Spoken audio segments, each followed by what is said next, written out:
Hello my dear student, तो आज हम पढ़ेंगे डी ब्लॉक एलिमेंट्स। ठीक है, डी ब्लॉक एलिमेंट्स एक्चुअली में होता क्या है, देखो डी ब्लॉक एलिमेंट से हमसे कम एक या दो क्वेश्चन तो मुश्किल से, लेकिन एक क्वेश्चन ही पूछता है। लेकिन फिर भी ये ब्लॉक हमारे लिए पढ़ना काफ़ी इंपॉर्टेंट है। इस ब्लॉक से हम थोड़ा बहुत लॉजिक आइडिया लगा सकते हैं, कोऑर्डिनेशन कंपाउंड कर ले, लेकिन जिन्होंने कोऑर्डिनेशन कंपाउंड पढ़ा हुआ है वो इस ब्लॉक को इजीली समझ जाएंगे। डी ब्लॉक एलिमेंट में आपके वेरिएबल ऑक्सीडेशन नंबर होते हैं। ठीक है, एक्चुअली में आपका डी ब्लॉक एलिमेंट में आपको मैं बताता हूँ एक एक करके डी ब्लॉक एलिमेंट के कंपाउंड। तो देखो सबसे पहले यहाँ पर होता है आपका 3D सीरीज, 4D सीरीज, ठीक है, 5D सीरीज और आपका 6D सीरीज। ठीक है, 6D सीरीज ये होता है। अब 3D सीरीज को हम क्या बोलेंगे बच्चों? 3D सीरीज को हम बोलेंगे फोर्थ पीरियड। ये हमारा फोर्थ पीरियड होगा, ये हमारा फिफ्थ पीरियड होगा बच्चों, और ये हमारा 6th पीरियड, और ये हमारा क्या हो जाएगा बच्चों? 7th period, 7th period. ठीक है, इस तरीके से हमारे पीरियड होते हैं बच्चों। अब एलिमेंट क्या होंगे बच्चों?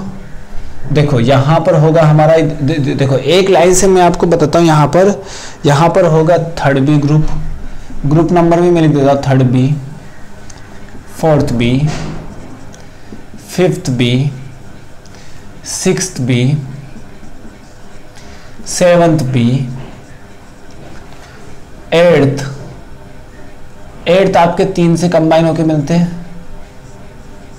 ठीक है, 1st B and 2nd B।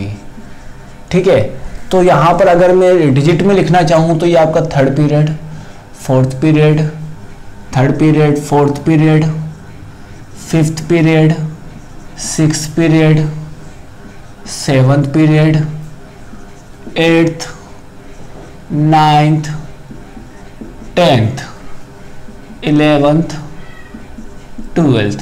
ये 3rd B में आपका पूरा एक साथ कंबाइन फॉर्म होता है। 3rd B आपका एक साथ कंबाइन होता है, मतलब सॉरी 3rd B नहीं, एक्चुअली 8, 9, 10th आपका 8th में आता है। सिंपल। ठीक है बच्चों, तो अगर मैं इसके एलिमेंट्स के लिए बारे में लिखना चाहूँ तो देखो यहाँ पर क्या होगा? स्कैंडियम, टाइटेनियम, मैं लिख देता हूँ यहाँ पर पहले।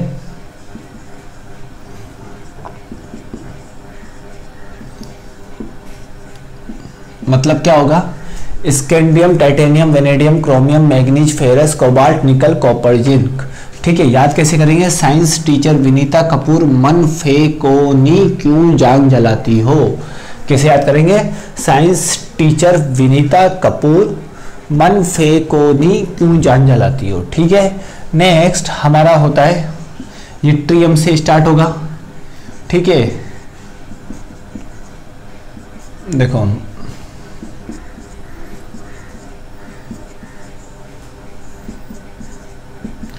अब देखो ये क्या होगा, इसके बारे में बता देता हूँ। Yttrium, zirconium, niobium, molybdenum, technetium, ruthenium, rhodium, palladium, argentum और आपका कैडमियम। मतलब क्या होगा? ये जरा नवाब मौत तक रूह रहेगी पढ़ाई आगे करेंगे। एक और बार देख लो, ये जरा नवाब मौत तक रूह रहेगी पढ़ाई आगे करेंगे। ठीक है, नेक्स्ट आपका कौन सा होगा बच्चों? इसके नीचे लेंथेनम, ला हफ्ता वरना रे ओसामा से इधर पिटाई और होगी।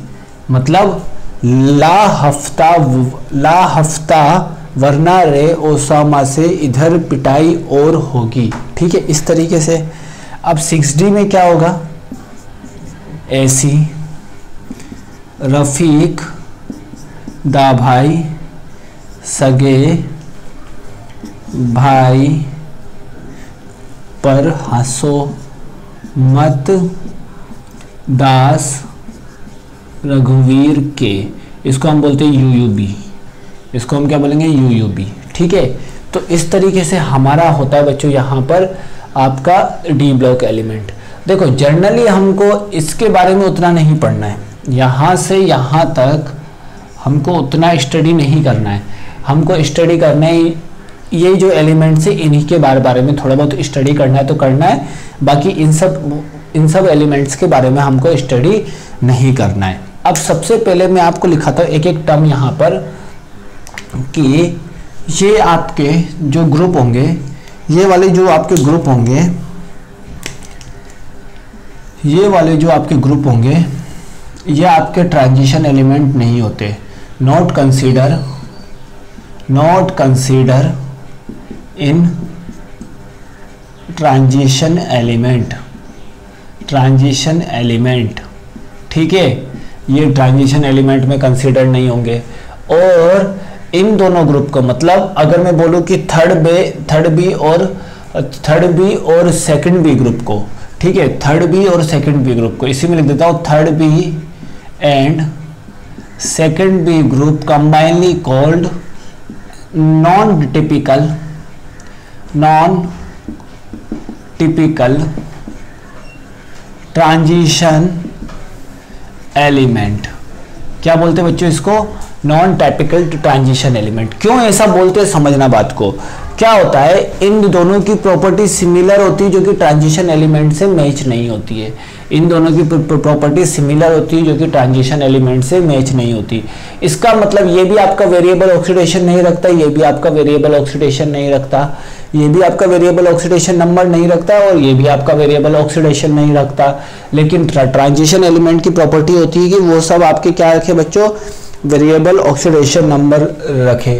और जो आपके थर्ड बी और सेकंड बी के कंपाउंड होते हैं वो एक्चुअली आपके कलरलेस होते हैं।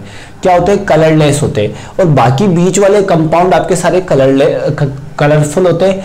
तो ये कलरलेस कंपाउंड होने की वजह से यहाँ पर इन दोनों को हमने कंबाइनली की क्या बोल दिया, नॉन टाइपिकल ट्रांजिशन एलिमेंट। ठीक है, क्योंकि इनकी प्रॉपर्टी क्या होती है, ट्रांजिशन मेटल से क्या होती है, डिसिमिलर होती है। इनकी प्रॉपर्टी आपके ट्रांजिशन मेटल से डिसिमिलर होती है। अब देखो इसके इस तरफ जाएंगे, इसके इस तरफ जाएंगे तो एस ब्लॉक एलिमेंट, और इसके उस तरफ जाएंगे तो हमेशा हमको क्या मिलेगा, पी ब्लॉक एलिमेंट। और हम लोग जानते हैं कि S block and P block element is combinedly called S block and P block elements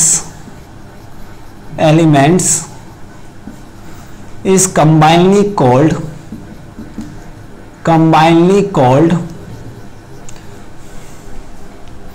representative element। ठीक है, इसको हम रिप्रेजेंटेटिव एलिमेंट बोलते हैं कंबाइनली। तो इस चीज को ध्यान रखो, एस ब्लॉक और पी ब्लॉक एलिमेंट को हम लोग क्या बोलते हैं, आपका कंबाइनली रिप्रेजेंटेटिव एलिमेंट्स बोलते हैं बच्चों। इस चीज को ध्यान रखो यहाँ पर। ठीक है, अब यहाँ पर जो आपका ये आपका not consider in transition element, तो इसको हम क्या बोलते हैं, इसका एक और नाम हम बोल सकते हैं स्यूडो ट्रांजिशन एलिमेंट। ठीक है, इसको हम एक और बोलते हैं। और जो आपके फर्स्ट बी होगा, फर्स्ट बी के बारे में यहां लिखता हूं, फर्स्ट बी आपका क्या होता है, कॉइनेज मेटल होता है या फिर कॉइन मेटल होता है। ये आपके कॉइन बनाने में काम आते हैं, तो इसलिए इसको क्या बोलते हैं, कॉइनेज मेटल। ठीक है, तो ये सारे मैंने आपको बता दिए। डी ब्लॉक एलिमेंट में मेटालिक प्रॉपर्टी काफी ज्यादा होती है। डी ब्लॉक एलिमेंट में आपके मेटालिक प्रॉपर्टी काफी ज्यादा होती है बच्चों। तो एक एक करके हम पढ़ते, एक एक करके हम पूरा एलिमेंट्स के बारे में अच्छे से पढ़ लेते, ताकि आपको आगे जाके कभी प्रॉब्लम ना हो। ठीक है, जल्दी जल्दी आराम से इजीली हंसते हंसते पढ़ लेंगे, और काफी कुछ कंसेप्ट आपके रिपीट होंगे। अब जब आपके काफी कुछ कंसेप्ट आपके रिपीट होंगे तब आपको कोई भी प्रॉब्लम नहीं आएगी। ठीक है, ये जो मैंने टर्म बताए उन सब टर्म्स को आप लोग अच्छे से ध्यान रखो, वो आगे जाके आपके लिए हेल्पफुल होंगे। ठीक है, आगे जाके आपके लिए हेल्पफुल होंगे। ठीक है, अब इसमें जो एक्सेप्शनल पॉइंट होगा वो सारा मैं बाद में कवर करूंगा। जब हम एटॉमिक प्रॉपर्टी कवर कर लेंगे तब हम कुछ एक्सेप्शनल पॉइंट्स वाले क्वेश्चन ही हम सीधा डील करेंगे। हम एक्सेप्शनल पॉइंट्स वाले क्वेश्चन ही सीधा डील करेंगे, तो जिससे आपको अच्छे से समझ में आ जाएगा। ठीक है, अलग अलग अगर एक्सेप्शनल हम अगर डिस्कस करने जाएंगे तो आप लोगों का कंफ्यूजन इंक्रीज होगा। ठीक है, अब देखो यहां पर मैं आपको लिखा देता हूं, those metal which have partially filled d orbital in atomic form and its ionic form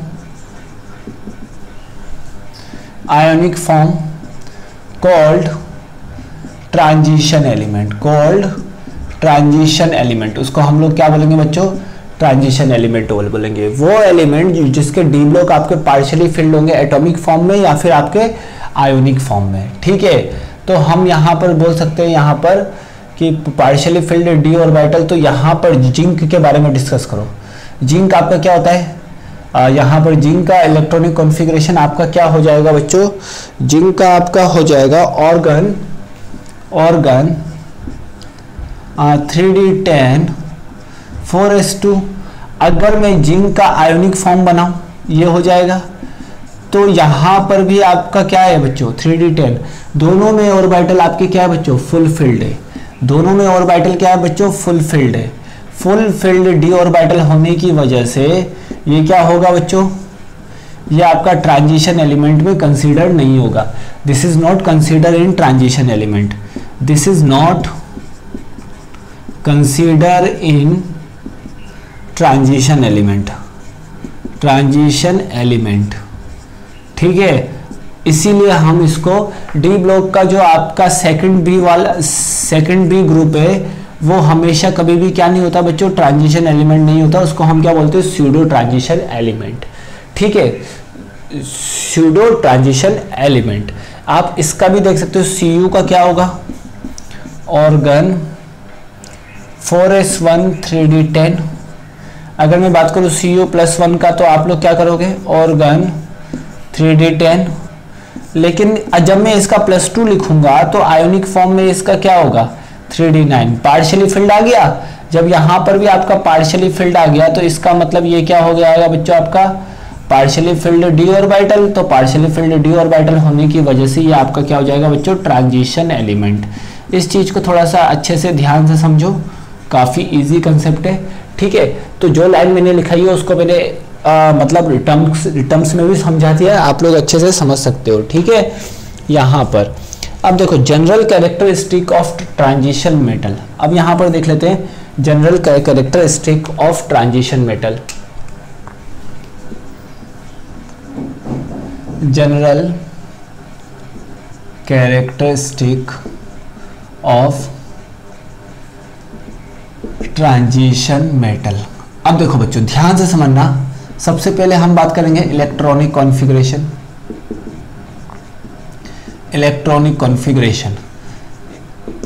ठीक है, जनरल इलेक्ट्रॉनिक कॉन्फ़िगरेशन इन सब का क्या होगा बच्चों, इन सब का general electronic configuration n-1 d1 to 10 और यहाँ पर ns1 to 2। और देखो अब क्या होता है कि जिस शेल में ऑर्बिटल बढ़ते हैं उसके जस्ट अंदर वाला ऑर्बिटल आपका क्या होता है बच्चों पेन अल्टीमेट शेल। ठीक है, और इसके जस्ट अंदर वाला क्या होगा एंटी पेन अल्टीमेट शेल। इसके बारे में मैं और भी बताऊंगा, लेकिन इसको ध्यान रखो, पेन अल्टीमेट शेल और एंटी पेन अल्टीमेट शेल के बारे में मैं आपको और भी अच्छे से डिस्क्रिप्शन दूंगा। लेकिन अभी फिलहाल इस चीज को ध्यान रखो कि इसके जस्ट वो इनर वाला ऑर्बिटल क्या होता है पेन अल्टीमेट, और उसके जस्ट इनर वाला आपका क्या होगा एंटी पेन अल्टीमेट शेल। ठीक है बच्चों, काफी इजी है। अब सबसे पहले हम बात करते हैं इलेक्ट्रॉनिक कॉन्फ़िगरेशन। तो यहाँ पर scandium, titanium, vanadium, chromium, manganese, iron, cobalt, निकल, कॉपर, जिंक, इसके इलेक्ट्रॉनिक कॉन्फ़िगरेशन के बारे में बात कर लेते हैं। तो यहाँ पर क्या आएगा ऑर्गन इलेक्ट्रॉनिक कॉन्फ़िगरेशन ऑर्गन यहाँ पर आ जाएगा 4s2 3d1, यहाँ पर क्या आ जाएगा ऑर्गन 4s2 3d2, यहाँ पर क्या आ जाएगा ऑर्गन 4s2 3d3, यहाँ पर क्या आ जाएगा organ 4s1 3d5। This is a exception, मैंने आपको बता दिया। ठीक है, अब यहाँ पर क्या आ जाएगा बच्चों ऑर्गन 4s2 3d5, ये इसका क्या हो जाएगा बच्चों ऑर्गन 4s2 3d6, इसका क्या हो जाएगा बच्चों ऑर्गन 4s2 3d7, इसका क्या हो जाएगा ऑर्गन 4s2 3d8, इसका क्या हो जाएगा बच्चों ऑर्गन 4s1 3d10, इसका क्या हो जाएगा ऑर्गन 4s2 3d10। अब देखो बच्चों ध्यान से समझना, क्रोमियम और कॉपर का एक्सेप्शन होता है, क्रोमियम और कॉपर का एक्सेप्शन होता है। जो आपके 3D सीरीज है, ये कौन सी सीरीज के लिए मैंने लिखा है बच्चों आपके 3D सीरीज के लिए। 3D सीरीज में आपका क्या होगा बच्चों क्रोमियम और कॉपर दोनों के दोनों क्या हो जाएंगे बच्चों आप लोगों के यहाँ पर एक्सेप्शन हो जाएंगे। तो मैंने यहाँ पर इलेक्ट्रॉनिक कॉन्फ़िगरेशन लिखे हैं, आप लोग ध्यान रखो। ठीक है, अब यहाँ पर मैं लिखता हूँ 4D सीरीज का इलेक्ट्रॉनिक कॉन्फ़िगरेशन। हमको इलेक्ट्रॉनिक कॉन्फ़िगरेशन पूरा याद होना चाहिए, पूरा इजीली हम लोग इसको याद भी कर सकते हैं, मगज भी कर सकते हैं, कोई इसमें प्रॉब्लमेटिक बात नहीं है बच्चों। आप लोग कोशिश करोगे तो आप लोगों को इजीली याद हो जाएगा। अब हम बात करते हैं 4D सीरीज का। 4D सीरीज में क्या होगा,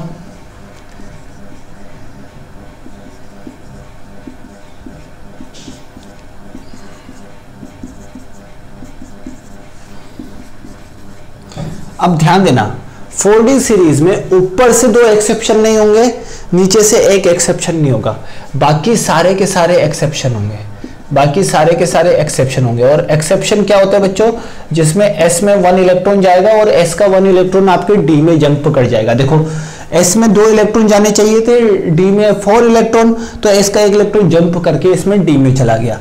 तो अगर मैं इसका इलेक्ट्रॉनिक कॉन्फ़िगरेशन लिखना चाहूं तो कैसे लिखूंगा बच्चों, आप लोग बता सकते हो। क्रिप्टॉन का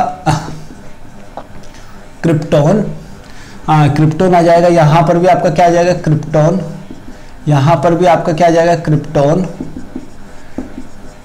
यहाँ पर भी क्रिप्टॉन, यहाँ पर भी क्रिप्टॉन, यहाँ पर भी आपका क्या आ जाएगा क्रिप्टॉन, यहाँ पर भी आपका क्या आ जाएगा क्रिप्टॉन। मतलब एक ही पीरियड के नहीं इसलिए सिमिलर आ रहे हैं बच्चों। ये भी क्रिप्टॉन, ये भी आपका क्रिप्टॉन, ये भी आपका क्रिप्टॉन। ठीक है बच्चों, अब देख लेते हैं इसका हो जाएगा बच्चों आपका 5s2 4d1, 5s2 4d2। अब यहाँ से exception start, 5s1 4d4, 5s1 4d5, 5s1 4d6, 5s1 4d7, 5s1 4d8। अब पैलेडियम में डबल स्टार लगाया, मतलब इसका मतलब ध्यान रखो कि यहाँ पर S में एक भी इलेक्ट्रॉन नहीं होते, D में सारे के सारे चले जाते। और यहाँ पर क्या होगा 5s1 4d10 और यहाँ पर क्या होगा 5s2 4d10। तो इस तरीके से हमने यहाँ पर इलेक्ट्रॉनिक कॉन्फ़िगरेशन मैंने आपको 4D सीरीज का बताया। काफ़ी इजी है, ध्यान रखना ऊपर वाले 2 एक्सेप्शन नहीं होंगे, नीचे वाला 1 एक्सेप्शन नहीं होगा, बीच वाला पूरा लाइन आपका एक्सेप्शन होगा जिसमें S में 1 इलेक्ट्रॉन जाएंगे। और या पैलेडियम के केस में थोड़ा अच्छे से ध्यान रखो। This is a for 4D series. अब हम 5D सीरीज के लिए बात कर लेते हैं। 5D सीरीज के लिए अब हम बात कर लेते हैं। तो 5D सीरीज में हम इलेक्ट्रॉनिक कॉन्फ़िगरेशन कैसे लिखेंगे बच्चों, उसको अब हम समझते थोड़ा ध्यान से। 5D सीरीज में हम लोग इलेक्ट्रॉनिक कॉन्फ़िगरेशन किस तरीके से लिखेंगे उसको अब हम ध्यान से समझते हैं थोड़ा। अगर मैं यहाँ पर 5D सीरीज में बात करूँ, ला हफ्ता वरना रे ओसामा से इधर पिटाई और होगी। ठीक है, ये हो गया बच्चों आपका 5D सीरीज। अब 5D सीरीज में यहाँ पर F ब्लॉक एलिमेंट आएंगे। यहाँ पर कौन सा आएगा एलिमेंट, 4F ब्लॉक एलिमेंट आएंगे, जिसके बारे में हम फर्दर डिस्कस करेंगे D एंड F ब्लॉक में। चैप्टर का नाम है डी एंड एफ ब्लॉक, तो अभी हम डी ब्लॉक के बारे में डिस्कस कर रहे हैं, ठीक है। तो अगर मैं इसका इलेक्ट्रॉनिक कॉन्फ़िगरेशन लिखना चाहूँ तो इसका इलेक्ट्रॉनिक कॉन्फ़िगरेशन क्या होगा बच्चों? ज़ेनॉन, इसका इलेक्ट्रॉनिक कॉन्फ़िगरेशन ज़ेनॉन 4f0, ठीक है। 4f0 यहाँ पर हो जाएगा 6s2 5d1, ठीक है। क्या हो जाएगा? 6x2 5d1। 5d सीरीज है ना बच्चों, इस वजह से हमने इसको ऐसे लिख लिया, ठीक है बच्चों। कोई तो तकलीफ नहीं होगी आप लोगों को, ठीक है। अब इसी में अगर मैं इसका लिखना चाहूँ तो इसका क्या हो जाएगा बच्चों? इसका यहाँ पर क्या हो जाएगा बच्चों? देखो, इसका अगर मैं लिखना चाहूँ तो ज़ेनॉन 4f14 6s2 5d2। इसका क्या हो? ज़ेनॉन तो रहेगा, ज़ेनॉन और 4f14 वैसा का वैसा रहेगा। अब मैं बाद वाले लिख रहा हूँ सारे, ठीक है। बाद वाले सारे के सारे मैं लिख रहा हूँ, तो इसको समझना। यहाँ पर क्या आ जाएगा? 6s2 5d3। इसके लिए क्या हो जाएगा बच्चों? 6s2 5d4। इसके लिए क्या हो जाएगा बच्चों? 6s2 5d5। इसके लिए क्या हो जाएगा? 6s2 5d6। इसके लिए क्या हो जाएगा बच्चों? 6s2 5d7, ठीक है। अब इसके लिए देखो, इसके लास्ट के दो ये एक्सेप्शन है, लास्ट के नीचे का एक छोड़ के बाकी दोनों आपके इसमें क्या है बच्चों? एक्सेप्शन है। तो यहाँ पर क्या हो जाएगा बच्चों? यहाँ पर आपका क्या हो जाएगा बताओ? यहाँ पर आपका हो जाएगा, यहाँ पर आप लोग बोल सकते हो इसका सीधा क्या होगा? एक 5s1 5d9। इसका क्या हो जाएगा बच्चों? 6s1 5d10। और इसका क्या हो जाएगा बच्चों आप लोगों का? 6s2 5d10। एक्सेप्शन दोनों है, ठीक है। This is for 5d series, this is for 5d series. अगर मैं इसका एटॉमिक नंबर लिखना चाहूँ तो इसका कितना हो जाएगा? इसका 40, ये आपका 40 से स्टार्ट होता है, तो यहाँ पर 40 से नहीं, ये आपका 39 से स्टार्ट होता है, सॉरी 39 40 41 42 43 44 45 46 47 48, ठीक है। ये तो आपका हो गया 48। अब ये आपका 57 से स्टार्ट होता है। अब देखो 57 से स्टार्ट होता है, 57 में आप लोग 14 एलिमेंट एफ में गए, उसके बाद वाला एलिमेंट ये, तो 57 में आप 14 ऐड करो, कितना आ जाएगा? 57 में अगर आप 14 ऐड करोगे तो कितना आ जाएगा बच्चों? 71 आ जाएगा। तो 72 एलिमेंट ही होगा, 72 73 74 75 76 77 78 79 और ये 80। तो ये आपका 80 तक होगा इस तरीके से, ठीक है। नेक्स्ट मैं अगर बात करना चाहूँ यहाँ पर 4D सीरीज के बारे में, तो 5D सीरीज हो गया। अब हम बात कर लेते हैं 6D सीरीज, ठीक है। 6D सीरीज में हम किस तरीके से इलेक्ट्रॉनिक कॉन्फ़िगरेशन को समझेंगे वो मैं आपको बता देता हूँ, ठीक है। 6D सीरीज का इलेक्ट्रॉनिक कॉन्फ़िगरेशन, ठीक है, काफी इजी है बच्चों। बस आपको कॉमन और बस यहाँ पर एक्सेप्शन को थोड़ा सा ध्यान रखना है। मैंने आपको बता दिया है किस तरीके से ध्यान रख सकते हो आप लोग एक्सेप्शन को, तो आप लोग सबका लिख सकते हो, सबका लिख सकते हो, ठीक है। तो यहाँ मैं लिखता हूँ 6D सीरीज के बारे में। देखो यहाँ मैं लिखता हूँ 6D सीरीज के बारे में। अब 6D सीरीज कौन होता है? ए से रफीक, दा भाई, सगे भाई पर हंसो मत, दास, रघुवीर के, ये हो गया आपका, ठीक है। ये आपका 6D series. 6D series start कहाँ से होगा? 89 से। कहाँ से स्टार्ट होगा? 89 से।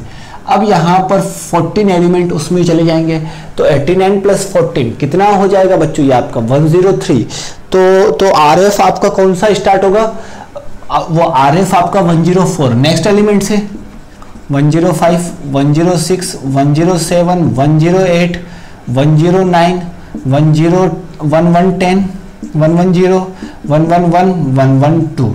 अब इनका नाम आप उस फॉर्म में भी लिख सकते हो, IUPAC। क्या हो जाएगा बच्चों? यहां पर UN, इसको हम क्या बोल सकते हैं? UNT।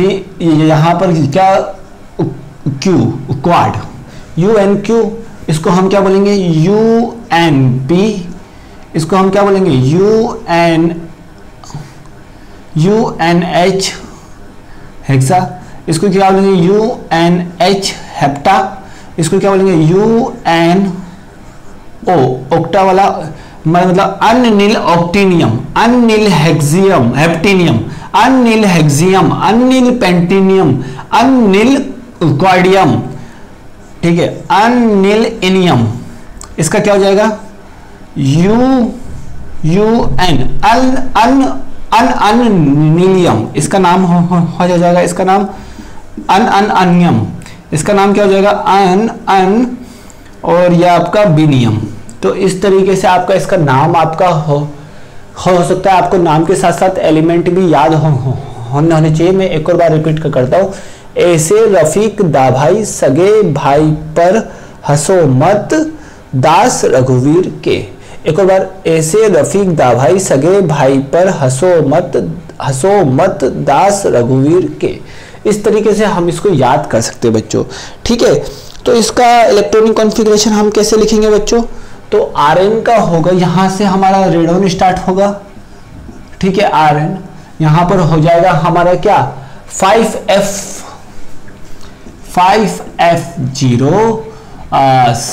7S2 6D1, 6D series है ना, तो इस तरीके से लिख दिया। अब उसके बाद 14 एलिमेंट आपके 5F में चले गए, तो अगला क्या हो जाएगा बच्चों Rn 5F14 7S2 6D2, ऐसा आपका हो जाएगा, ऐसा आपका इसमें हो जाएगा।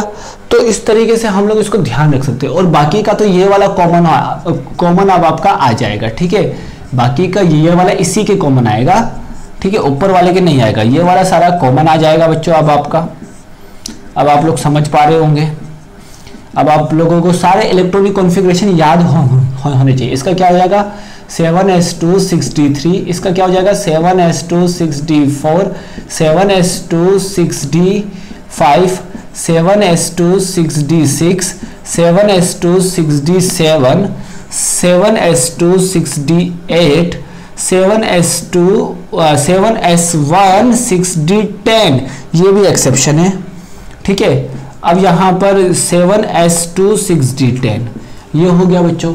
इस तरीके से हमने यहाँ पर सारे इलेक्ट्रॉनिक कॉन्फ़िगरेशन मैंने आपको लिखने बता दिए। आप लोग एक बार कोशिश करो खुद से, आप लोगों को अच्छे से आ जाएगा। अब नाउ हम स्टार्ट करते हैं इसके एटॉमिक प्रॉपर्टी। कौन सा, जैसे हमने पी ब्लॉक में किया था वही हमारा सीक्वेंस रहेगा। एक भी सीक्वेंस को मैं यहाँ से ब्रेक नहीं करूंगा। जो जो इंपॉर्टेंट प्रॉपर्टीज है एटॉमिक प्रॉपर्टीज, उसके बारे में मैं पहले डिस्कस कर जाऊंगा, देन आफ्टर आप लोगों को प्रैक्टिस करना है बस। इसका तो आपको ध्यान होना चाहिए। और इलेक्ट्रॉनिक कॉन्फ़िगरेशन आपके मतलब एसी वाले ग्रुप का तो ध्यान, मतलब आपके ये लेंथिनाइट और एक्टिनाइट को तो आपको याद ही रखना है, क्योंकि वो आपके एग्जाम में पक्का आता है, एक ना एक बार आपका आ जाएगा। या तो पूछ लेगा एफ में कितने इलेक्ट्रॉन है, डी में कितने इलेक्ट्रॉन है, एस में कितने इलेक्ट्रॉन है, बस ऐसे पूछ सकता है टोटल एस ऑर्बिटल में इलेक्ट्रॉन, तो आप लोग बता सकते हो, ठीक है। तो यहां पर नेक्स्ट हमारा है atomic size and atomic radius. Atomic size and ionic size, ionic radius बात कर लेते हैं दोनों की, ठीक है। अगर मैं दोनों की बात करता हूं, तो अगर मैं 3D सीरीज की बात करूं यहां पर 3D सीरीज की, तो 3D सीरीज में क्या होगा बच्चों, 3D सीरीज में स्कैंडियम, 3D सीरीज के सिमिलरली होता है scandium, titanium, vanadium, chromium, manganese, iron, cobalt, निकल, कॉपर, जिंक, ठीक है। ये तो था हमारा। अब देखो यहां पर क्या होता है, यहां से यहां, यहां से यहां, मतलब इस तरफ जाएंगे तो साइज बढ़ेगा, इस तरफ जाएंगे तो साइज बढ़ेगा, ठीक है। और यहां पर इस तरफ जाएंगे तो साइज बढ़ेगा, ठीक है। ये थोड़ा सा एबनॉर्मल बिहेवियर है, इस तरफ जाएंगे तो साइज बढ़ेगा, ठीक है। दोनों तरफ का मैंने आपको साइज बता दिया कि इस तरफ जाएंगे तो साइज बढ़ेगा और इस तरफ जाएंगे तो साइज बढ़ेगा, ठीक है। बस इस चीज को ध्यान रखो। तो अब यहां पर जो आपके आता है फेकोनी, मतलब यहां से आपका साइज में थोड़ा सा साइज में थोड़ा वेरिएशन आना स्टार्ट होता है। अब इसका एक्सप्लेनेशन समझते हैं, इसका एक्सप्लेनेशन हमारा क्या है। देखो साइज को दो फोर्स इफेक्ट करते हैं, ठीक है। Radii is affected by two factors. First one आपका क्या है, force between nuclei and electron, that is what attraction force. और ये अगर बढ़ेगा तो आपका रेडियाई क्या होगा बच्चों, कम हो जाएगा। कम आपका हो जाएगा। अब सेकंड हमारा क्या होता है बच्चों, force between electron and electron. ये कौन सा फोर्स होगा, इलेक्ट्रॉन के बीच रिपल्सिव फोर्स होगा। अब रिपल्सिव फोर्स होगा तो रिपल्सिव फोर्स बढ़ेगा तो आपका रेडियाई भी बढ़ेगा, ठीक है। इस तरीके से हम लोग इसको इजीली समझ सकते हैं। अब हमारे पास प्रॉब्लम आई है, अब हम इन दोनों फोर्स के थ्रू ही इन सबको एक्सप्लेन करेंगे, ठीक है। अगर मैं बात करूं STI वेनेडियम, इन सब की बात करूं, या फिर हम यहां पर लिख सकते हैं क्रोमियम और मैग्नीज तक लिख लो आप लोग, कोई तकलीफ वाली बात नहीं है, ठीक है। क्रोमियम और मैग्नीज तक लिख लो। तो यहां पर क्या होगा कि यहां पर force between electron and electron will be negligible. यहां पर force between electron and electron will be negligible, क्योंकि क्या होता है बच्चों, less electrons are present in D orbital. D orbital में आपके कितने इलेक्ट्रॉन प्रेजेंट है बच्चों, less electrons are present in D orbital. So that's why आपका क्या होगा बच्चों यहां पर कि यहां पर केवल और केवल radii is govern only force between nuclei and electron. मतलब इन न्यूक्लियाई और इलेक्ट्रॉन के थ्रू ही आपका रेडियाई गवर्न होगा बच्चों इसमें, ठीक है। लेकिन अगर मैं बात करूं क्रोमियम और निकल में, मतलब यहां पर फेरस कोबाल्ट निकल में, तो आपका क्या होगा, force between electron and electron approximate equal to force between nuclei and electron. जितना रिपल्सिव फोर्स बढ़ेगा उतने ही अमाउंट में आपका अट्रैक्शन फोर्स भी बढ़ेगा, और दोनों एक साथ बढ़ेंगे तो एक दूसरे के इफेक्ट को क्या कर देंगे, कैंसिल आउट कर देंगे। तो यहां पर रेडियाई अप्रोक्सीमेट सेम आपकी होने लग जाती है, ठीक है बच्चों। इस चीज को थोड़ा सा ध्यान रखो। देन अगर मैं बात करूं यहां पर कि यहां पर अगर मैं बात करना चाहूं तो यहां पर अगर मैं बोल सकता हूं कि in the case of copper and zinc के केस में तो क्या होगा, force between electron and electron आपका यहां पर बढ़ जाएगा। Force between nuclei and electron आपका क्या हो जाएगा बच्चों, कम हो। यहां पर ये वाला फोर्स आपका नेग्लिजिबल होगा और force between electron and electron आपका इंक्रीज होने लग जाएगा। जब ये force between electron and electron increase होने लग जाएगा तो रिपल्सिव फोर्स इंक्रीज होगा, और रिपल्सिव फोर्स इंक्रीज होगा तो रेडियाई इंक्रीज होने लग जाएगी। इस वजह से हम बोलते हैं इस तरफ जाएंगे तो रेडियाई बढ़ेगा, इस तरफ जाएंगे तो रेडियाई बढ़ेगा। तो मतलब शुरुआत में अगर मैं यहां से यहां मूवमेंट करता हूं बच्चों, यहां से यहां बोला है बच्चों मैंने, अगर मैं शुरुआत में यहां से यहां मूवमेंट करता हूं तो रेडियाई डिक्रीज, फिर आपका कांस्टेंट, फिर आपका इंक्रीज। इस तरीके से आपका रेडियाई का इफेक्ट होता है बच्चों इसमें। इस तरीके से आपका यहां पर क्या होता है बच्चों, रेडियाई का इफेक्ट। ये तो था हमारे पीरियड में, ये तो मैंने किस में बताया था बच्चों आप लोगों को, पीरियड में। अगर मैं ग्रुप में बात करना चाहूं तो ग्रुप में किस तरीके से मैं बात करूंगा बच्चों, यहां पर ध्यान से समझना। अगर मैं ग्रुप में बात करना चाहूं तो ग्रुप में बात करने के लिए कोई इतना बड़ा रॉकेट साइंस नहीं है, काफी इजी है। अगर मैं ग्रुप में बात करना चाहूं तो आप लोग देख सकते हो, ये आपका ट्रियम से स्टार्ट होगा, ठीक है। ये आपका लेंथेनम से, ये आपका एक्टिनियम से, ठीक है। यहां पर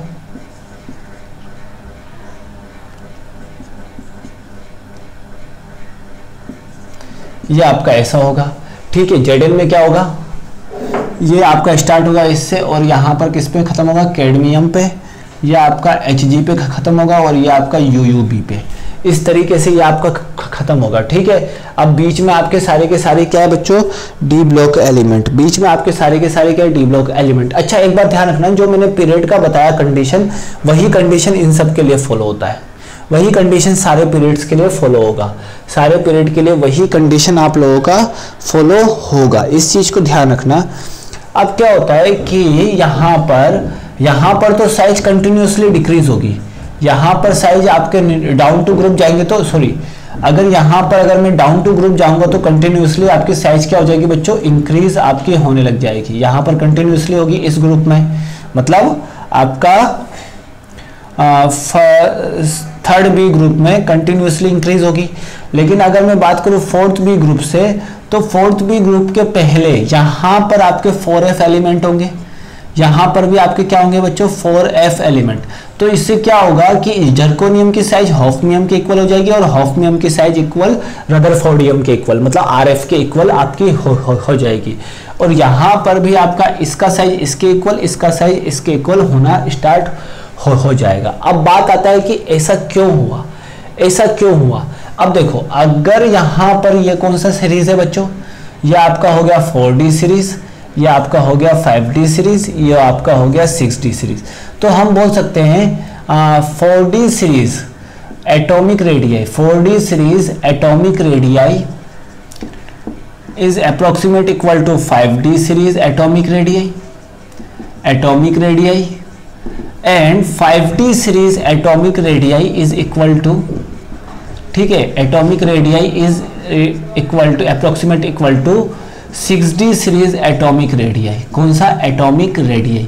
अब ऐसा क्यों हुआ, देखो इसका रीजन होता है बच्चों आपका, इसका रीजन आपका क्या होगा, इसका रीजन होगा आपका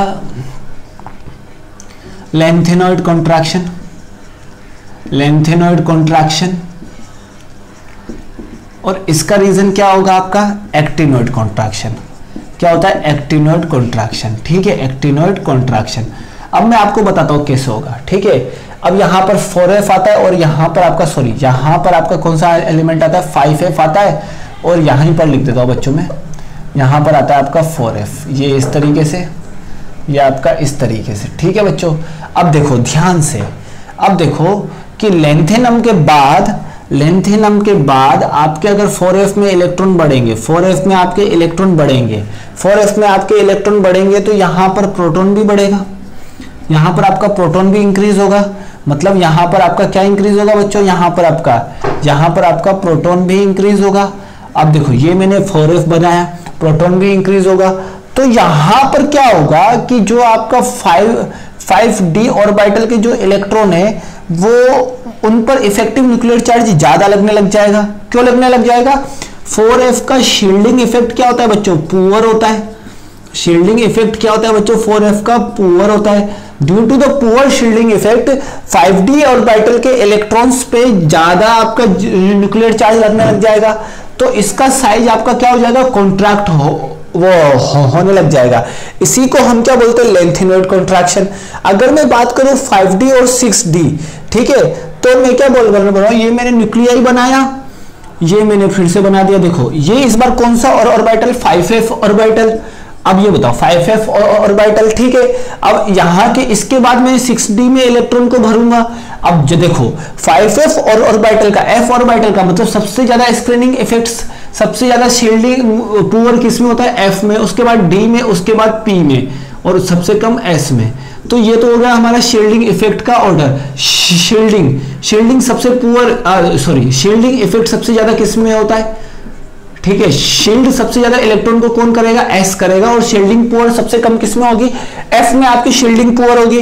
तब जब आपके f में आपकी शील्डिंग पुअर होगी तो यहां पर मतलब वो इलेक्ट्रॉन का डिस्ट्रीब्यूशन काफी दूर दूर होगा। शील्डिंग पुअर का मतलब इलेक्ट्रॉन का डिस्ट्रीब्यूशन आपका काफी दूर दूर होगा। तो 6D के इलेक्ट्रॉन को डायरेक्टली न्यूक्लियर चार्ज वो इजीली इसको अपनी ओर अट्रैक्ट कर सकता है। देखो 4f में 14 इलेक्ट्रॉन बढ़ेंगे तो यहां पर भी 14 प्रोटॉन बढ़ेंगे, यहां पर भी 14 इलेक्ट्रॉन बढ़ेंगे तो यहां पर भी 14 प्रोटॉन बढ़ेंगे।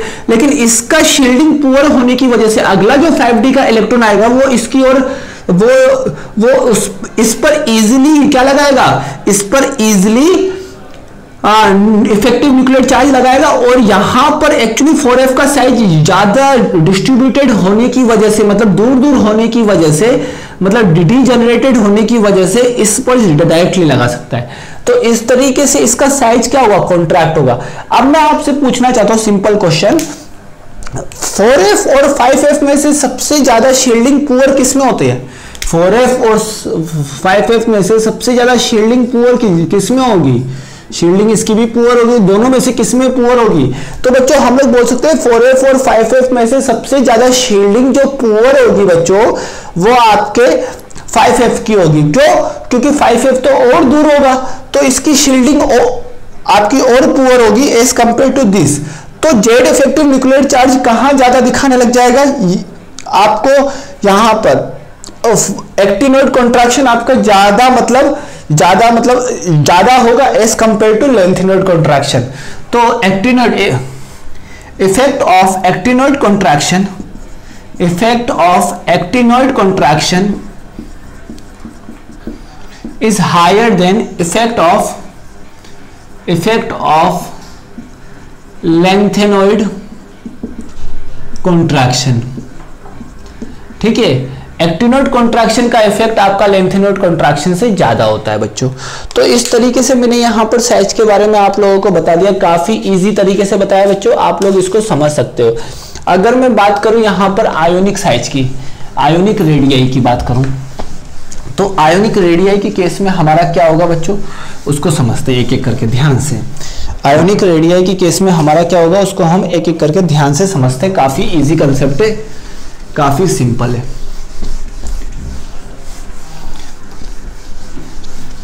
अब देखो ये वाला चीजें मतलब आप लोगों ने पीरियोडिक टेबल में भी पढ़ी होगी, फिर मैंने रिपीट कर दी, अब आपको याद हो, आपको ये वाली चीजें अब आपको इस बार समझ में आ गई होगी कि किस तरीके से हमारा लेंथेनोइड और एक्टिनोइड कॉन्ट्रैक्शन एक्ट करता है। देखो बच्चों, लेंथेनोइड कॉन्ट्रैक्शन आपका थर्ड बी में एक्ट नहीं करेगा, आपका ना तो फर्स्ट बी में एक्ट करेगा, आपका कहाँ एक्ट करेगा लेंथेनोइड कॉन्ट्रैक्शन बच्चों? आपका लेंथेनोइड कॉन्ट्रैक्शन आपका यहाँ पर केवल और केवल आपका एक्ट करेगा इस पर ही।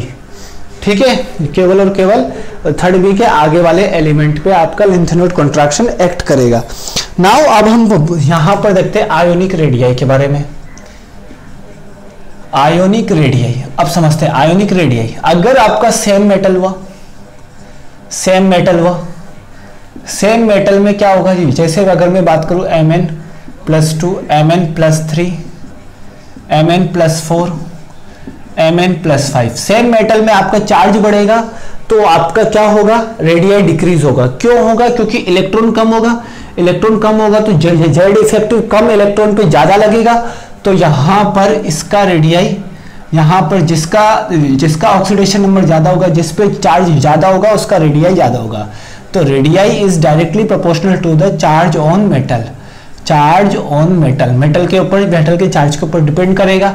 अगर मैं बात करूं डिफरेंट मेटल के केस में, डिफरेंट मेटल के केस में क्या होगा, एटॉमिक रेडियाई का जो ऑर्डर होगा वही अप्रोक्सीमेट सिमिलर चलेगा आयोनिक रेडियाई के। बस इस चीज को थोड़ा सा ध्यान रखो, लेकिन चार्ज सेम होना चाहिए। बस चार्ज आपका क्या होना चाहिए बच्चों, यहाँ पर सेम।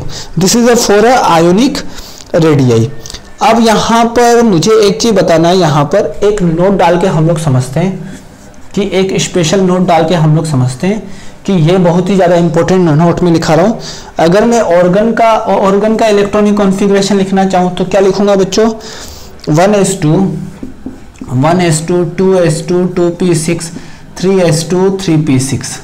ठीक है, अगर मैं ऑर्गन के बाद अगर मैं पोटेशियम का लिखना चाहूं तो पोटेशियम के केस में सिमिलर चलेगा, यहां पर 3s1। अगर मैं कैल्शियम के केस में लिखना चाहूं तो कैल्शियम के केस में क्या होगा, 3s2। अगर मैं स्कैंडियम के केस में लिखना चाहूं तो क्या होगा, 3s2 3d1, मतलब सॉरी यहां पर आपका आ जाएगा 4s आ जाएगा, 4s2 3d1। ठीक है, अगर मैं टाइटेनियम के केस में लिखना चाहूं तो ऐसा हो जाएगा बच्चों, आप लोग समझ ही रहे होंगे यहां पर ये चीज। अब एक्चुअली में जब हम इसके आयोनिक फॉर्म में बात करते तो आयोनिक फॉर्म में हम इलेक्ट्रॉन कहां से निकालते हैं? s ऑर्बिटल से। देखो वो एनर्जी, तो अगर मैं बोलना चाहूं कि एनर्जी, तो एनर्जी तो आपकी किसकी ज्यादा है?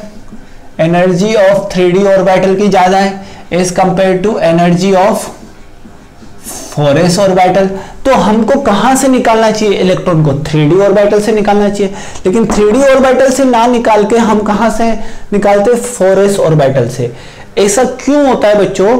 ऐसा होने का सिंपल आपका रीजन है कि अब देखो, अगर मैंने इसके आयोनिक फॉर्म की इसके आयोनिक फॉर्म का अगर मैंने लिया, इसके आयोनिक फॉर्म का अगर मैंने लिया इलेक्ट्रॉनिक कॉन्फ़िगरेशन, तो क्या लिखूंगा बच्चों? मैं यहां पर लिखूंगा ऑर्गन का लिखूंगा सिंपल, फिर मैं सिंपल 3d1 लिख दूंगा, ना कि 4s 0 कर दूंगा। 4s को क्या कर दूंगा? 0 कर दूंगा। यहां से मैंने इलेक्ट्रॉन निकाला। क्यों ऐसा हुआ? इसको समझने के लिए हम एक बार समझेंगे। देखो ये मैं एक ग्राफ बनाता हूं, तब आपको समझ में आ जाएगा। This is a graph for orbital energy, यह आपका ऑर्बिटल एनर्जी का ग्राफ है, ठीक है। This is a graph for atomic number, ये मैंने कर दिया 20, ठीक है। 2 मिनट, ये मैंने कर दिया 19 20, हाँ 19 कर देता हूँ, ये 19 20 21 22। अब क्या होगा बच्चों? एक्चुअली में आपका जो यहाँ पर मैं आपको सिंपल बताता हूँ, 3d ऑर्बिटल का जो वो एनर्जी होगा वो कुछ ऐसा होगा, लेकिन जो 4s ऑर्बिटल स्टार्ट में यहां पर कम एनर्जी पे होगा, लेकिन जैसे ही 21 आ जाएगा सीधा इसका एनर्जी, मतलब 4s की ऑर्बिटल की एनर्जी आपकी बढ़ जाएगी एज कंपेयर टू 3d जब आपका डी ब्लॉक चलेगा, ठीक है। लेकिन ये क्वेश्चन अब तक नहीं पूछा गया है, आप लोग ऐसा मान रहे हो तो ठीक है, लेकिन ये अभी तक नहीं पूछा गया, ये थोड़ा डेप्थ में हो गया है। और यहां से हमारा पेनिट्रेशन इफेक्ट वर्क करने लग जाता है। यहां से हमारा कौन सा इफेक्ट वर्क करने लग जाता है बच्चों? Penetration effect. बस इस चीज को थोड़ा सा अच्छे से ध्यान से याद रखो, ठीक है। यहाँ पर पेनिट्रेशन इफेक्ट वर्क करने लग जाता है, और पेनिट्रेशन इफेक्ट की वजह से 4s ऑर्बिटल की एनर्जी ज्यादा होती है एज कंपेयर टू 3d। इसीलिए हम 4s से इलेक्ट्रॉन को निकालते हैं, ना कि हम 3d से, ठीक है। इसका एक्सप्लेनेशन आप लोगों को अच्छे से मिल चुका है। अगला पॉइंट हम पढ़ते हैं बच्चों, हीट ऑफ एटोमाइजेशन। क्या पढ़ते हैं? Heat of atomisation. तो हीट ऑफ एटोमाइजेशन हमारा क्या होता है बच्चों? देख लेते हैं यहां पर, हीट ऑफ एटोमाइजेशन। अब देखो हीट ऑफ एटोमाइजेशन से हमको क्या समझ में आएगा? अगर कोई मेरा मेटल है सॉलिड फॉर्म में है, सॉलिड फॉर्म से अगर मैंने मेटल को गैसियस फॉर्म में कन्वर्ट किया, जो हीट आपकी रिलीज होगी, जो हीट आपकी क्या होगी बच्चों? रिलीज होगी, वो आपका क्या होगा बच्चों? आपका heat of atomisation. Heat of atomisation, इस चीज को थोड़ा सा ध्यान रखना। आपने पढ़ा होगा थर्मोडायनेमिक्स में, थर्मोडायनेमिक्स में आप लोगों ने पढ़ा होगा इसके बारे में, हीट ऑफ एटोमाइजेशन के बारे में। तो अगर किसी सॉलिड फॉर्म से अगर मैं गैसेस फॉर्म में किसी मेटल को लेके जाऊंगा तो वो आपका क्या होगा? Heat of atomisation. लेकिन सिंगल होनी चाहिए, 1 मोल होना चाहिए। बात क्लियर है? तो हीट ऑफ एटोमाइजेशन, तो यहां पर समझेंगे कि यहां पर क्या होता है। अब देखो मेटल का मेटालिक कैरेक्टर ज्यादा होगा। अब मेटालिक कैरेक्टर ज्यादा होगा, मेटालिक कैरेक्टर क्यों होता है ज्यादा? Due to the unpair electron, due to the unpair electron. जितना ज्यादा अनपेयर इलेक्ट्रॉन होगा उतना ज्यादा इसका मेटालिक कैरेक्टर होगा। अब जितना ज्यादा यहां पर मेटालिक कैरेक्टर होगा उसका हीट ऑफ एटोमाइजेशन उतना ज्यादा होगा, ठीक है। हीट ऑफ एटोमाइजेशन उतना ज्यादा होगा, ठीक है। अब क्यों होगा समझना, delta H is directly proportional to the metallic character, metallic character, और metallic character is directly proportional to the number of unpair electron. मतलब नंबर ऑफ अनपेयर इलेक्ट्रॉन जितना ज्यादा बढ़ेगा उतना ज्यादा मेटालिक कैरेक्टर बढ़ेगा। तो heat of atomization unpair electron होने की वजह से ज्यादा होता है, ठीक है। अनपेयर इलेक्ट्रॉन होने की वजह से ज्यादा होता है, ठीक है। अब यहां पर हीट ऑफ एटोमाइजेशन में मैं वेरिएशन बताता हूं। तो देखो अगर मैं पीरियड के अलोंग मूव करूंगा तो फर्स्ट आपका बढ़ेगा, फर्स्ट आपका क्या होगा? इंक्रीज होगा, ठीक है। फर्स्ट आपका इंक्रीज होगा, देन आफ्टर आपका डिक्रीज होना स्टार्ट हो जाएगा, क्योंकि यहां से यहां तक आपके अनपेयर इलेक्ट्रॉन बढ़ते हैं, मतलब D5 तक, और D6 के बाद अनपेयर इलेक्ट्रॉन वापस से आपके घटने लग जाते हैं। तो यहाँ से यहाँ आपका फिर क्या होगा, डिक्रीज होगा। तो आपका यहाँ पर अगर मैं हीट ऑफ एटोमाइजेशन की बात करूंगा तो D1 से D5 इंक्रीज होगा और D6 से D10 आपका डिक्रीज होने लग जाएगा, क्योंकि नंबर ऑफ अनपेयर इलेक्ट्रॉन आपके कम होने लग जाएंगे। ठीक है, अगर मैं इन ग्रुप में बात करूंगा, अगर मैं एक ग्रुप में बात करूंगा तो ग्रुप में हमेशा क्या होगा, डाउन टू द ग्रुप जाएंगे तो आपका क्या बढ़ेगा बच्चों, मेटालिक कैरेक्टर बढ़ेगा, मेटालिक कैरेक्टर बढ़ेगा, और मेटालिक कैरेक्टर बढ़ने की वजह से हीट ऑफ एटोमाइजेशन भी आपकी डायरेक्टली बढ़ने लग जाएगी। तो इस चीज को थोड़ा सा ध्यान से समझो, हीट ऑफ एटोमाइजेशन भी आपकी बढ़ने लग जाएगी। तो इस तरीके से था हमारा हीट ऑफ एटोमाइजेशन। अब मेटालिक कैरेक्टर क्यों बढ़ेगा, इसमें मेटालिक कैरेक्टर क्यों बढ़ेगा, क्योंकि ऑर्बिटल का शेप बड़ा होगा, शेप बड़ा होगा तो लूजली बॉन्डेड होगा इलेक्ट्रॉन, इलेक्ट्रॉन क्या होगा, लूजली बॉन्डेड होगा, लूजली बॉन्डेड होगा इलेक्ट्रॉन, और लूजली बॉन्डेड होने की वजह से यहां पर हीट ऑफ एटोमाइजेशन आपका बढ़ने लग जाएगा। ठीक है, तो इन ग्रुप का वेरिएशन कुछ अलग है और पीरियड का अलग है, थोड़ा सा इसको ध्यान रखिएगा बच्चों, काफी इजी कंसेप्ट है। अगर मैं डेंसिटी की बात करूंगा तो डेंसिटी में हम बोल सकते हैं यहां पर, अगर मैं डेंसिटी की बात करूंगा तो डेंसिटी के बारे में बताता हूं।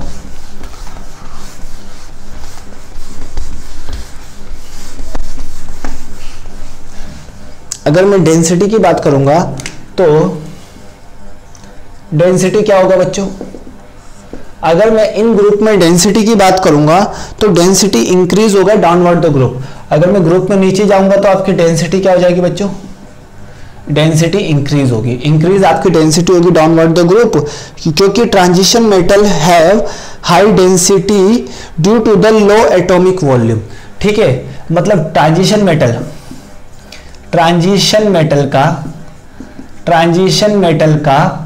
क्या होता है बच्चों, डेंसिटी हाई होता है, डेंसिटी हाई होगा, क्यों होगा, क्योंकि लो एटॉमिक वॉल्यूम होगा, लो एटॉमिक वॉल्यूम होगा। अब ऐसा बहुत बड़ी बात बोल दी मैंने, तो अब आपको समझ में दिक्कत आएगी। देखो मैंने एक ना वो बनाया, ये मैंने 4s ऑर्बिटल, सिंपल मैं आपको बताता हूँ, ये मैंने 4s ऑर्बिटल बनाया, लेकिन इलेक्ट्रॉन तो मेरा 3D में हो रहा है, 3D में इलेक्ट्रॉन जा रहा है, हम तो काउंट करेंगे 4s ऑर्बिटल से रेडियाई, लेकिन हमारा किस में जा रहा है, 3D में, मतलब एटॉमिक वॉल्यूम हमारा बढ़ रहा है, मतलब यहाँ पर एटॉमिक वॉल्यूम क्या है, उतना ही है, एटॉमिक वॉल्यूम तो कांस्टेंट है, लेकिन इसके अंदर जो इलेक्ट्रॉन है उसकी डेंसिटी बढ़ गई है। तो यहां पर क्या होता है, 3D ऑर्बिटल में इलेक्ट्रॉन जाने की वजह से इसकी डेंसिटी हाई होती है और एटॉमिक वॉल्यूम कांस्टेंट होता है, मतलब कम होता है, तो इसलिए इसका डेंसिटी आपका बढ़ जाएगा, डेंसिटी आपका बढ़ जाएगा। और इसमें ध्यान रखो, ऑस्मियम आपका सबसे हाईएस्ट रखता है, ऑस्मियम आपका क्या होता है,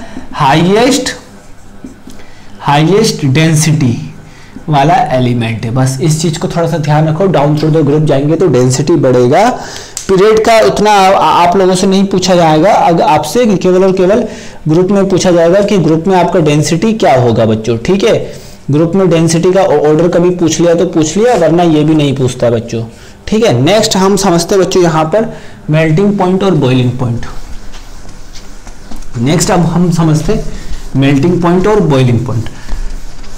तो मेल्टिंग पॉइंट और बॉइलिंग पॉइंट में काफी अच्छे यहाँ पर देखो बच्चों, जितने भी एटॉमिक प्रॉपर्टी पढ़ा रहा हूं अभी मैं एक्सेप्शन नहीं बता रहा हूं। ठीक है, अभी मैं फिलहाल एक्सेप्शन नहीं बता रहा हूं, एक्सेप्शन बताऊंगा कब, क्वेश्चन के थ्रू बताऊंगा। तो थोड़ा सा इस चीज को ध्यान रखना कि मेल्टिंग पॉइंट और बॉइलिंग पॉइंट, तो melting point and boiling point, melting point और बॉइलिंग पॉइंट क्या होगा बच्चों, अगर मैं बोलना चाहूं कि मेल्टिंग पॉइंट और बॉइलिंग पॉइंट आपका किसके डायरेक्टली प्रोपोर्शनल होगा, डी ब्लॉक एलिमेंट में melting point and boiling point is directly proportional to the metallic bond।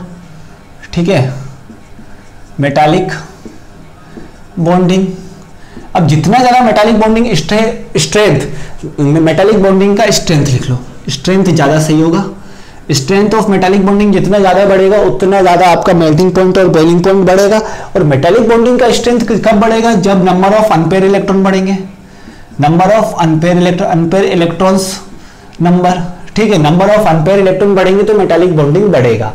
अब आप बोल सकते हो कि Hg आपका क्या होता है बच्चों, लिक्विड स्टेट में होता है, क्योंकि उसके पास डी ऑर्बिटल में अनपेयर इलेक्ट्रॉन नहीं होता, डी ऑर्बिटल में अनपेयर इलेक्ट्रॉन नहीं होता, इसका मतलब इसके अंदर क्या होता है, मेटालिक बॉन्डिंग क्या होता है बच्चों, वीक होता है। वीक होता है और मेटालिक बॉन्डिंग वीक होने की वजह से ये Hg आपका कौन से स्टेट में फाउंड मिलता है बच्चों आपको, लिक्विड स्टेट में। तो यहां पर समझ सकते हैं कि मेटालिक बॉन्डिंग, मेल्टिंग पॉइंट और बॉइलिंग पॉइंट मेटालिक बॉन्डिंग का स्ट्रेंथ के हिसाब से आपका आएगा। ठीक है, अब हम बात करते हैं आयोनाइजेशन एनर्जी। ठीक है, आयोनाइजेशन एनर्जी। तो आयोनाइजेशन एनर्जी हमारा होता क्या है बच्चों, आयोनाइजेशन एनर्जी हमारा होगा क्या, उसको हम अच्छे से समझ लेते हैं यहां पर। तो आयोनाइजेशन एनर्जी हमारा होगा, देखो एक गैस, आइसोलेटेड गैसेज एलिमेंट को अगर मैं उसके आयोनिक फॉर्म में कन्वर्ट कर दूं, एक इलेक्ट्रॉन को बाहर रिमूव कर दूं, that is called what, ionisation energy. ठीक है, आयोनाइजेशन एनर्जी।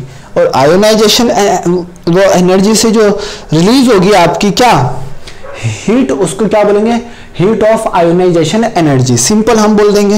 लेकिन जनरल जो ट्रेंड होता है आपका, जनरल जो पीरियोडिक टेबल में ट्रेंड होता है वो क्या होता है बच्चों, यहां से यहां जाते हैं तो आयोनाइजेशन एनर्जी बढ़ती है, उल्टा देखो मैं कैसे कर रहा हूं, यहां से यहां मूव करेंगे तो आयोनाइजेशन एनर्जी बढ़ेगी, अगर मैं डाउन टू अप मूव करूंगा तो आयोनाइजेशन एनर्जी बढ़ेगी। तो ये एक्चुअली समझना, यहां पर आपका क्या आता है एस ब्लॉक, यहां पर आपका क्या आता है पी ब्लॉक, यहां पर आपका क्या आता है डी ब्लॉक। तो आप लोग बोल सकते हो कि देखो पी ब्लॉक की आयोनाइजेशन एनर्जी सबसे कम होगी और एस ब्लॉक की सबसे ज्यादा, और पी ब्लॉक और एस ब्लॉक के इन बिटवीन किसकी होगी बच्चों, आप लोगों की यहां पर डी ब्लॉक की। तो यहां पर मैं बता सकता हूं आप लोगों को कि अगर मैं आयोनाइजेशन एनर्जी का ट्रेंड लिखना चाहूं तो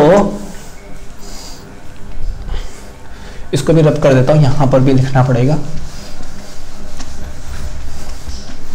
ठीक है, तो देखो अगर मैं बात करूं यहां पर, ठीक है, अब देखो यहां पर आप लोग बोल सकते हो कि एस ब्लॉक की आयोनाइजेशन एनर्जी सबसे ज्यादा, फिर आपकी किसकी होगी डी ब्लॉक की, फिर आपकी किसकी होगी सबसे कम पी ब्लॉक की। ये बात तो आप लोगों को समझ में आ गई होगी, काफी इजी कंसेप्ट है आयोनाइजेशन एनर्जी से रिलेटेड।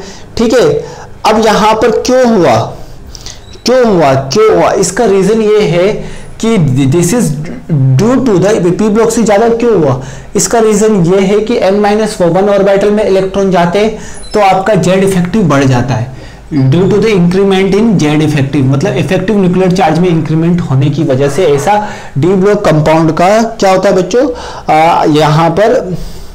यहां पर आपका क्या होगा, डी ब्लॉक कंपाउंड का जेड इफेक्टिव बढ़ जाएगा, बात क्लियर है। लेकिन एस ब्लॉक कंपाउंड तो न्यूक्लिया के सबसे क्लोज होगा, इसलिए एस ब्लॉक का सबसे ज्यादा, देन आफ्टर पी ब्लॉक, देखो जनरल न्यूक्लिया की क्लोजेस्ट, अगर मैं ऑर्डर की बात करूंगा तो एस ब्लॉक सबसे क्लोज, उसके बाद पी ब्लॉक, उसके बाद डी ब्लॉक, उसके बाद F block.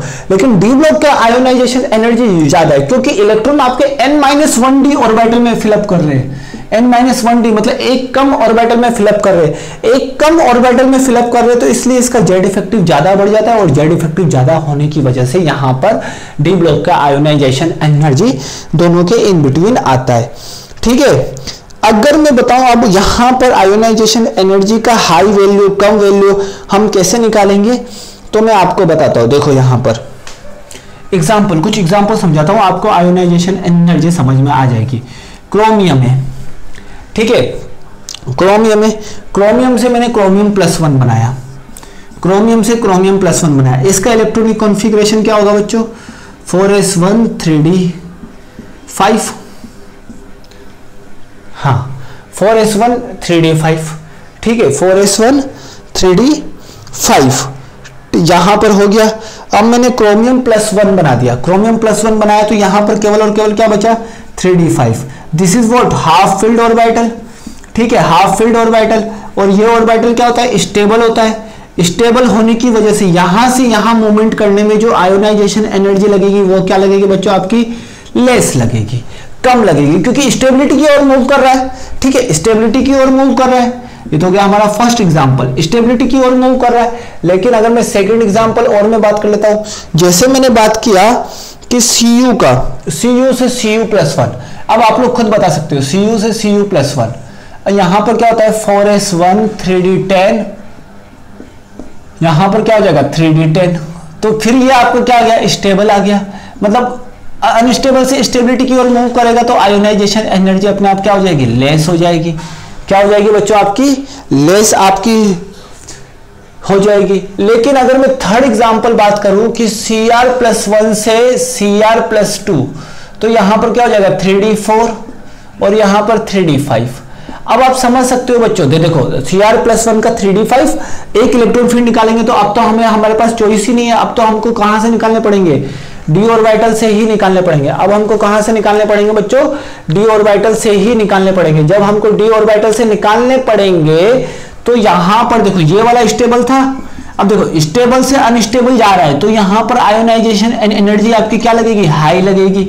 Similarly fourth case, अगर मैं Cu+1 से Cu+2 जाऊं तो यहां पर 3d10 स्टेबल है, स्टेबल से अनस्टेबल जाऊंगा तो आयोनाइजेशन एनर्जी आपकी क्या हो जाएगी, फिर यहां पर हाई हो जाएगी बच्चों। ठीक है, बात समझ में आई, हाई हो। ठीक है, अगर मैं बात करूं फिफ्थ, अगर मैंने बात किया Mn+1, Mn+1 का क्या हो जाएगा बच्चों 3d5 4s1। ठीक है, अब देखो दिस इज व्हाट IE2, ये आपका IE2 है, दिस इज व्हाट IE1, क्योंकि एक ही इलेक्ट्रॉन अभी तक मैंने निकाला है ना, तो आप लोग समझ सकते हैं। यहां पर पहले से ही एक इलेक्ट्रॉन निकाल दिया है, दिस इज व्हाट IE2। अब हम IE2 की बात कर रहे हैं तो Mn+2, ठीक है, Mn+2 में 3d5 मतलब ये क्या बन गया, स्टेबल हो गया, तो इसका IE2 क्या हो जाएगा, लेस हो जाएगा। क्यों, क्योंकि अनस्टेबल से स्टेबल जा रहा है तो वो इजीली फिनोमिना होगा, लेकिन स्टेबल से अनस्टेबल जा रहा है तो फिनोमिना इजीली नहीं होगा, वो मुश्किल से होगा। ठीक है, सिक्स, अब हम समझते हैं सिक्स देख लेते हैं बच्चों। अगर मैं बात करूं Fe+1, Fe+1 क्या होगा बच्चों आपका 3d6 4s1, 3d6 4s1 और यहां पर Fe+2 क्या होगा 3d6 हो जाएगा। तो क्या ये स्टेबल है, नहीं है। क्या ये स्टेबल है, नहीं है। जब ये आपका स्टेबल नहीं है तो हम क्या करेंगे बच्चों यहां पर, ठीक है, यहां पर देखो स्टेबल नहीं है, लेकिन इसका रिलेटिवली हाई हो जाएगा, इसका जो IE2 है रिलेटिवली हाई हो जाएगा, क्योंकि ये D5 की ओर मूव कर रहा है, क्योंकि ये आपका D5 की ओर मूव कर रहा है। तो यहां पर अभी स्टार्ट में रिलेटिवली हाई होगा, किसके, अगर मैं बात करना चाहूं इसके लिए, देखो अगर मैं इसको Fe+3 कर दूं तो यहां पर D5, ठीक है 3d5, तो यहां पर IE3 बोल दिया, इसको IE2 बोल दिया, तो IE2 आपका ज्यादा होगा IE3 से। ठीक है, इसीलिए मैंने बोला कि इसका IE3 आपका कम होगा IE2 से, तो रिलेटिवली 3d5 की कंपैरिजन में इसका हाई होगा। ठीक है, तो इस तरीके से हम यहां पर इसमें यहां पर आयोनाइजेशन एनर्जी को मैंने डिस्कस किया, काफी एग्जांपल लिए। आई होप सो कि आपको सारे एग्जांपल अब अच्छे से समझ में आ गए होंगे कि किस तरीके से हमको डील करना है बच्चों। ठीक है, आई होप सो कि आपको यहां तक डी ब्लॉक एलिमेंट समझ में आया होगा। So thanks for watching this, और कल हम डी ब्लॉक में और भी आगे तक पढ़ेंगे परमैग्नेट और डाईमैग्नेट कंपाउंड और इसके प्रॉपर्टीज के बारे में पढ़ के इसको फिनिश करेंगे बच्चों।